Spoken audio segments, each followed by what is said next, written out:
Hey everyone, and welcome back to our Self-Care for Jewelry Artists podcast series.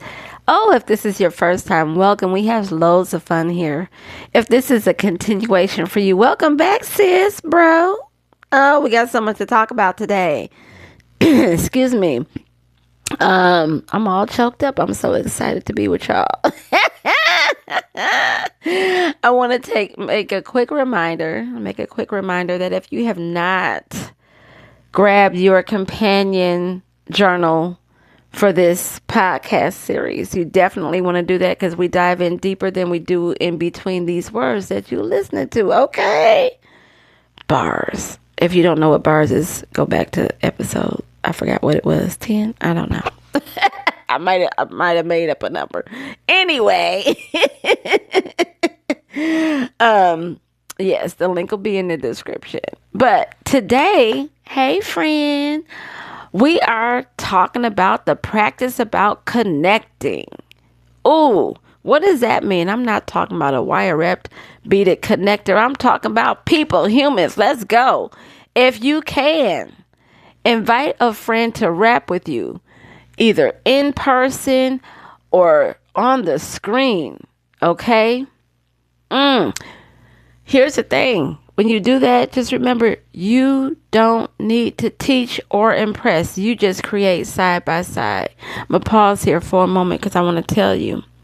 I've done this many a times. I have invited my students to meet me at Starbucks and wire rap with me. Yeah, we just vibe. I have created, pieces with other jewelry friends. We're just in the mix. And you know what I love? I love when we can just we're conversing. And sometimes we listen to music. So we singing along, acting goofy. Like how we used to play back when we were little in the 80s and stuff. I don't know how old you are. So it might be, your little might be 90s or early 2000s. I don't know where you are. 50s, 60s, 70s. Anyway. But it is so cool, and it brings this different aura. Well, you know that if you've been in the class with me, there's a vibe going on, and then all of a sudden you may not come in with a friend, but you're going to leave out with one. And there's just something about connecting with other people. Like, oh my God. Okay, so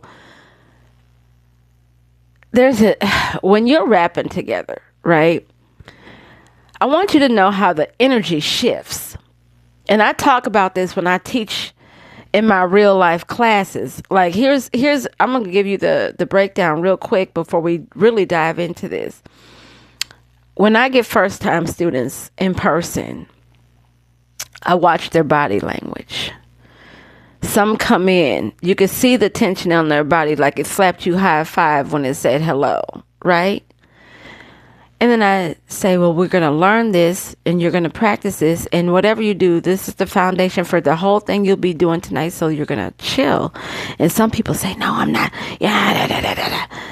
And guess what happens? My secret weapon is music. So if you get frustrated, put music on. And as soon as I put the music on, and it may be old school jams, it may be jazz. I feel the room.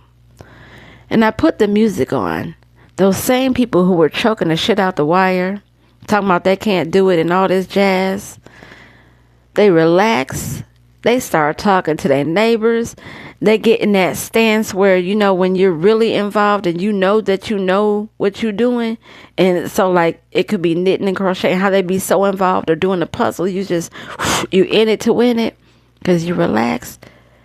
That's exactly what happens. The energy shifts. That's an example. The energy shifts. Then the conversation starts flowing. Oh, they talking about how much they got in common, honey. Oh, and then they congratulating each other. Oh, your rap look real good. Oh, look at that loop you did. Oh, it's just a beautiful blessing to see. It makes all of me happy. And I know it makes them happy. And then the laughter sneaks in. They get to cracking jokes. This could be you. Invite your friends to rap again, either in person or online, because what happens is creativity often grows more easily when it's shared, right? So if you make mistakes, let them be part of that moment, right? If the silence appears, let that be comfortable too. You don't have to fill the air with words. You can just appreciate it for what it is as you do yourself. Appreciate yourself for who you are, right? But rapping with a friend reminds us that learning doesn't have to be lonely. It really doesn't.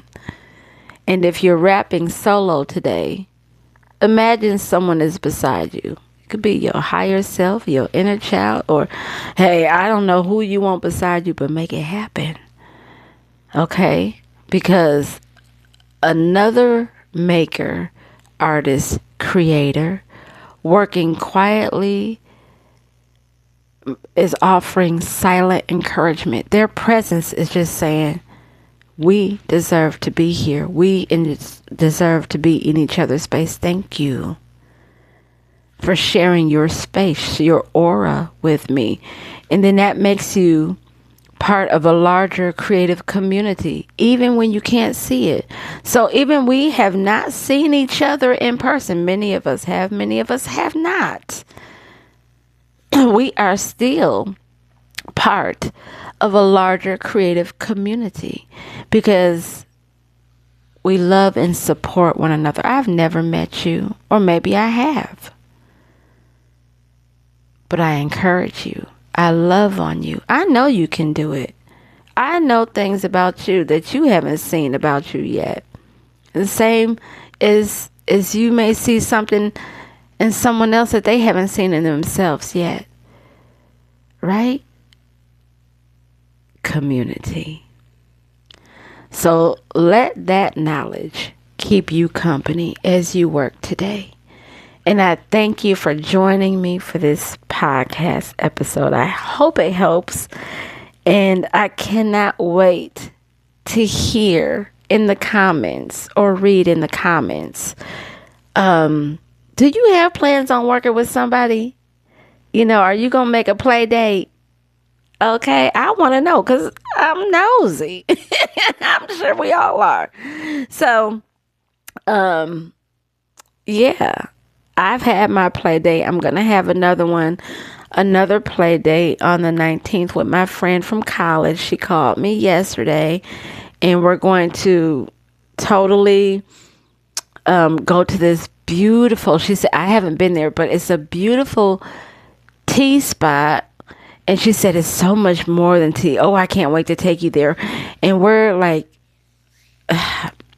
really into journaling and sharing our thoughts. So we're going to bring our journals. And remember that silence that I told you about? We have a lot of silent moments, but we don't interrupt. We respect. Then we come together and we share our thoughts. It's such a beautiful moment. And I love having friends that I can do that with, because, you know, sometimes people are like, that sounds boring. Oh, that's so nerdy. Baby, that's right up my alley. Those are my people. So I just share mine, but I would love to hear if you're creating with anyone, and or if you've done this before, what has your experience been with creating in that space with someone else? Okay, so happy creating, everyone. And remember, I love you because, you know, I'm always going to say, love Angela. See you next week, y'all.